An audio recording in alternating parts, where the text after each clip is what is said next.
Cognitive behavioural therapy लेते हुए किन किन चीज़ों का ख्याल रखना चाहिए उसके बारे में बताने की कोशिश करूँगा। पहली वीडियो सीबीटी क्यों ज़रूरी है उसके बारे में थी, ठीक है। अगर आपको उसके बारे में जानकारी चाहिए तो आप उस वीडियो को देख सकते हैं। सीबीटी की अगर मैं आसान भाषा में बात करूं तो सीबीटी का मतलब जब आप डिप्रेशन से या एंग्जाइटी से या प्रोलॉन्ग स्ट्रेस से गुजरते हैं, सो उस केस में जब जब आप थेरेपिस्ट या साइकोलॉजिस्ट से थेरेपीज लेते हैं तो उसको हम सीबीटी बोल देते हैं in the medical terminology. Okay, let's start the video और stay tuned with this video. आपको एंड में पता चलेगा कि आप किन किन गलतियों की वजह से आपको सेटबैक मिलते हैं और किन किन चीज़ों से आप आउट ग्रो कर सकते हो।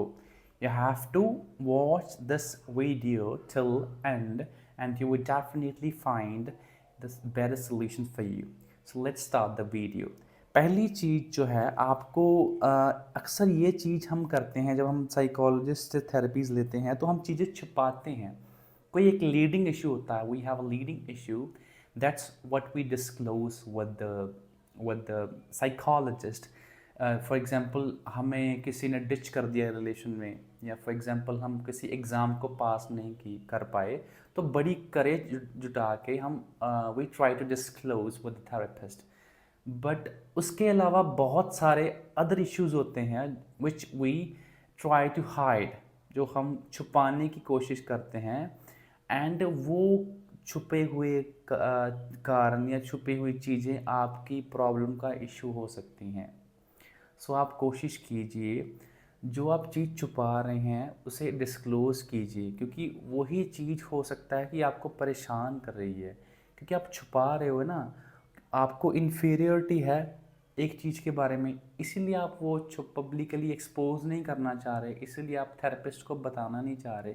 तो अगर आप ये चीज़ समझ रहे हो कि I can deal by myself, this is not right, this is not the right way to deal with an issue. Okay, so कोई भी इशू आपको लगता है जिसकी वजह से आपको बार बार सोचना पड़ता है, सोचने के बाद आपको मूड स्विंग्स होते हैं और you feel miserable, so in that condition you have to disclose with your therapist and your therapist will give you the solutions for that problem.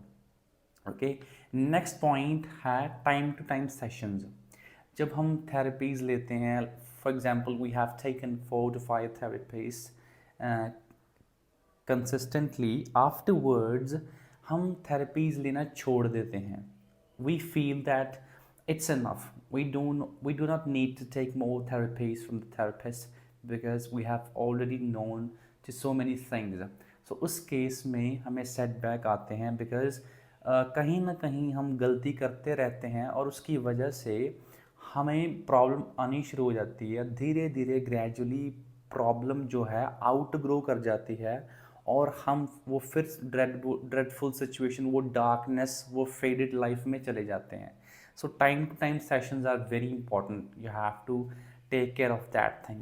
Okay, next point is keep your knowledge aside. most of the time we are educated enough, okay, we have an access to the internet, okay, हमारे पास internet है, we can search anything whatever we required, but in this case you have to be fresh। आपको एक बिल्कुल inexperienced person की तरह therapies को लेना है और जो भी थेरेपिस्ट कहे आपको उसको समझना है और उस पर काम करना है। बहुत सारे लोग होते हैं जिनको लगता है कि हमें ज़्यादा पता है, which is a wrong thing. उस केस में वो थेरेपिस्ट को सुन नहीं पाते ज़्यादा, और अगर सुन नहीं पाएंगे तो वो कैसे चीज़ें सीख पाएंगे, और सीख नहीं पाएंगे तो उस केस में इंसान दिक्कत उसको फिर आनी शुरू हो जाएगी। So you have to take care that you have to be a good listener. अगर आप अच्छे लिसनर नहीं बनोगे, so you can never heal yourself. To heal yourself you have to follow the things or the instructions which has been given by that psychologist to you.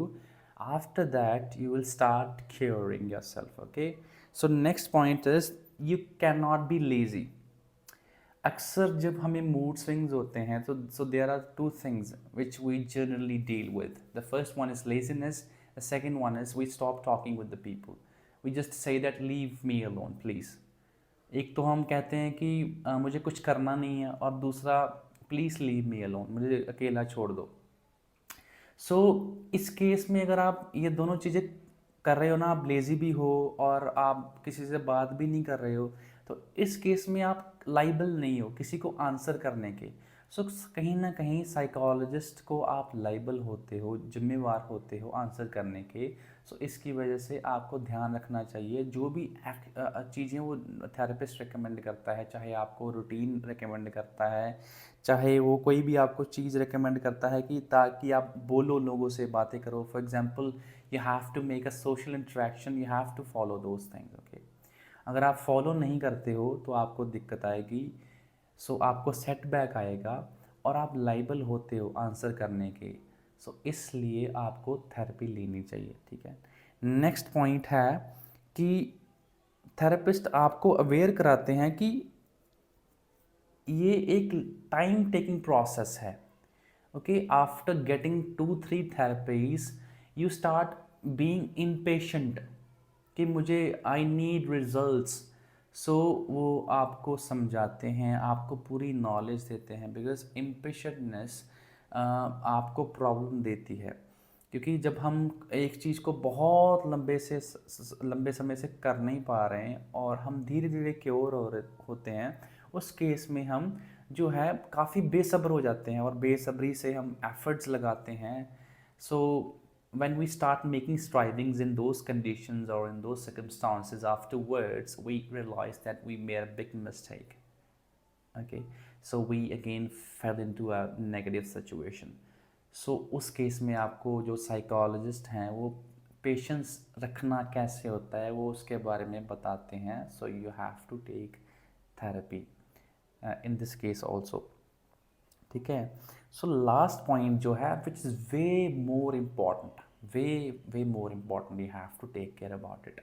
Sometimes you know, जब हम therapy लेते हैं, एक दो therapies या 3-4 therapies के बाद हमें कोई बहुत ड्रेडफुल सिम्टम्स आते हैं because of a certain issues, okay. We have certain issues which are unable to fix up, okay, yet अभी तक फिक्स नहीं हुए, ठीक है। सो उसकी वजह से हमें सिम्टम्स आते हैं, वो सिम्टम्स को हम बहुत सीरियसली लेते हैं, और जो थेरेपिस्ट होते हैं वो आपको अवेयर करवाते हैं कि नहीं, ये सिम्टम्स ज़्यादा कोई डरावने नहीं हैं, you just have to keep going and you have to have a positive mindset, and ये सिम्टम्स जो हैं वो धीरे धीरे रिड्यूस होना शुरू हो जाएंगे।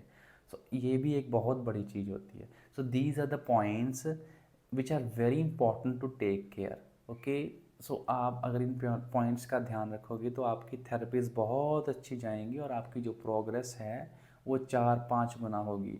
सो आपको इन चीज़ों के बारे में ख्याल रखना है। अगर मेरी वीडियो आपको अच्छी लगी हो तो please like, share and subscribe कीजिए, because I need your support, and thank you so much for watching my video.